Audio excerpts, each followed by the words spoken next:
Hey everybody, welcome to another edition of Ask Ron.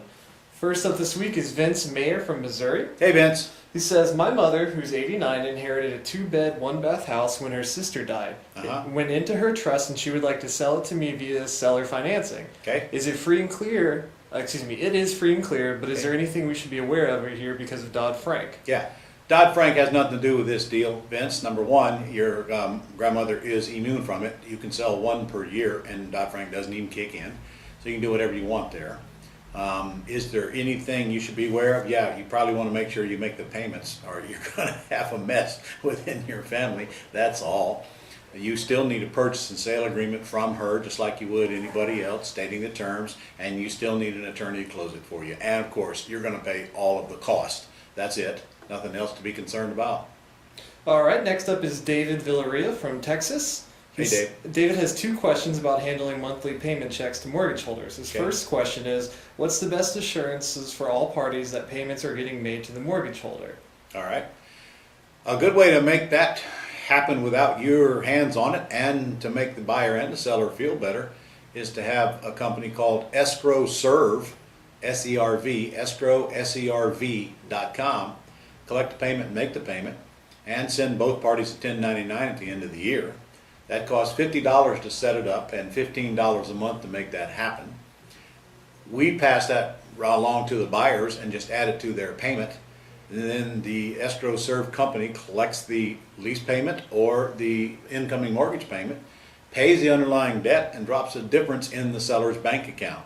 That's certainly the best way to do it, and it makes everybody feel better. Okay, his other question is, to whom are the tenant buyer's checks made out to, especially in the sandwich deal where you have a positive cash flow? Tenant buyer checks are always made out to the entity that is lease optioning the property to them. So that would be your entity. And or in case of Escrow Serve, you would have them make it out to Escrow Serve, which means that you simply send a letter to Escrow Serve giving them permission, simultaneously sending the letter to the buyer telling them who to pay instead of you, and they take care of the rest. Okay, next up is Dallas from North Carolina. Dallas says, what exactly is the attorney needed for an annexed closing or even a sandwich lease option? Specifically, I'm wondering if I have to use a realtor to assign my option agreement. Okay, an attorney is critical to your transaction to keep you out of trouble. A, they don't cost you anything, your buyer's paying for them, so why not use them? B, they'll make sure your contracts comply with your local and state law. C, they'll make sure that any addendums that need to get it attached that either you create or required by local or state law are attached and signed off on as well. And D, and probably most important, they make your buyer feel like it was a legitimate deal, closed with a legitimate attorney, because it was, and it kind of reduces or eliminates any questions later as to whether they were taken advantage of or whether this thing was done correctly. Get an attorney to close these transactions.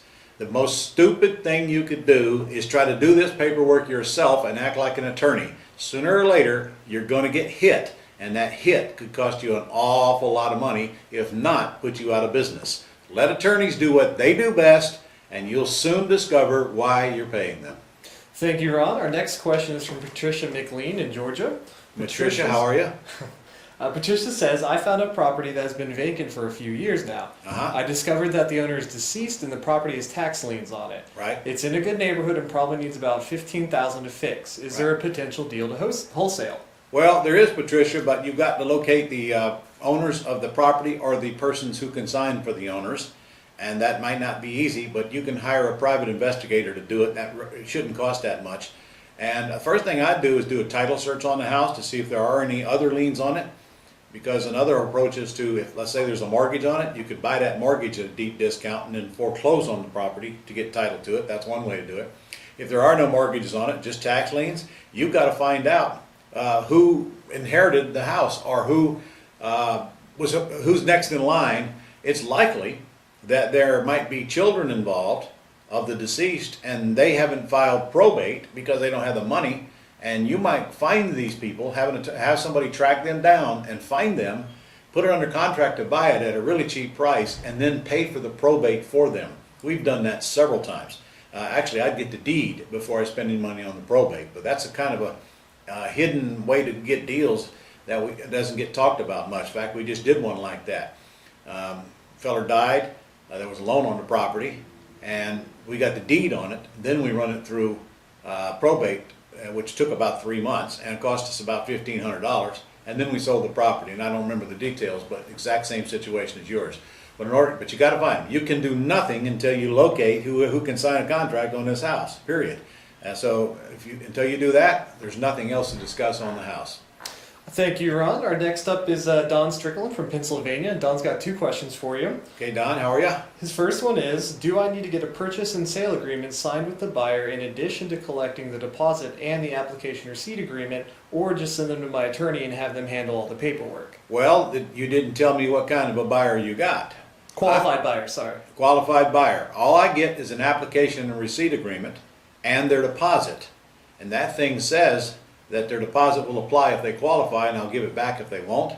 It also says that I get to keep it if they back out on me, and that's important to me. By the way, that application and receipt agreement is on your resource section of your Gold Club site.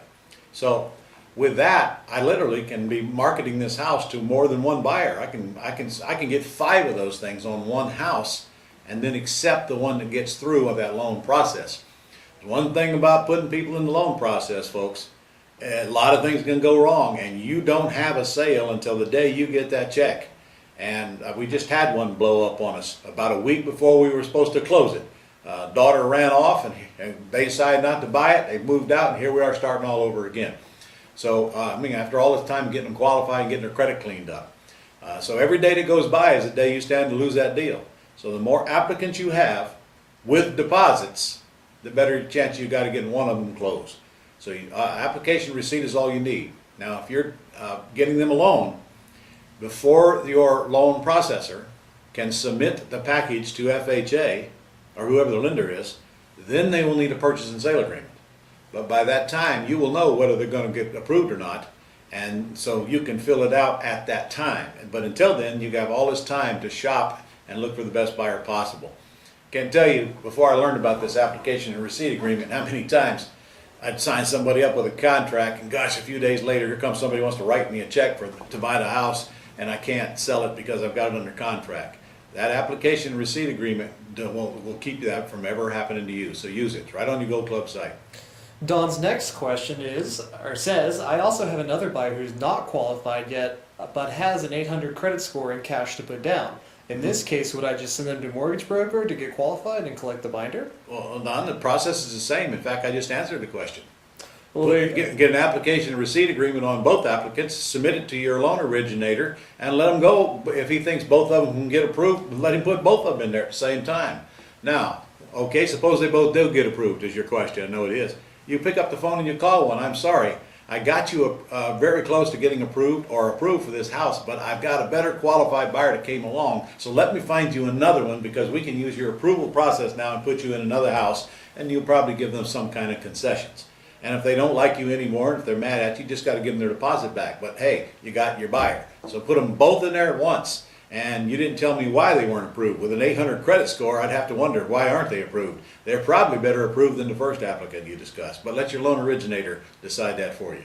Thank you, Ron. Last up this week is William Clark from Arizona. Hey, William. William says, I heard Ron state something about giving the seller back a second mortgage after I take over the first.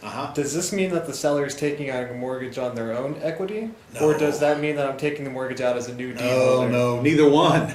Neither one. Okay. Let's say a mortgage comes with a house. Remember, that's a mortgage that the seller owes a lender on. Okay? Now, if you take that debt over subject to, and you still owe the seller money, but they're not getting it now, that means you will give them back a second mortgage. They don't go get a new loan.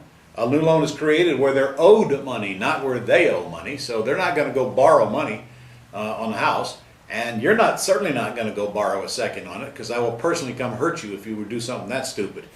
So when I say take back a second, that means that you are creating a second. Your LLC or your trust is creating a second mortgage to the seller with some kind of terms in them that gets recorded.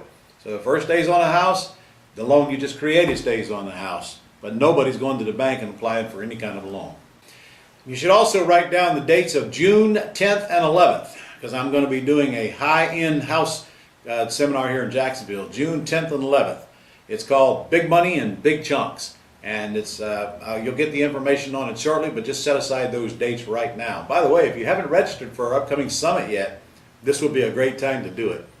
Get to RES 2014 right now, res2014.com. Get registered for our summit, because the big discounts we're giving right now for Gold Club members, you guys get $200 off if you register right now. Plus, we got another $200 discount in there for you. That's going to go away pretty soon, so get your registrations in right now.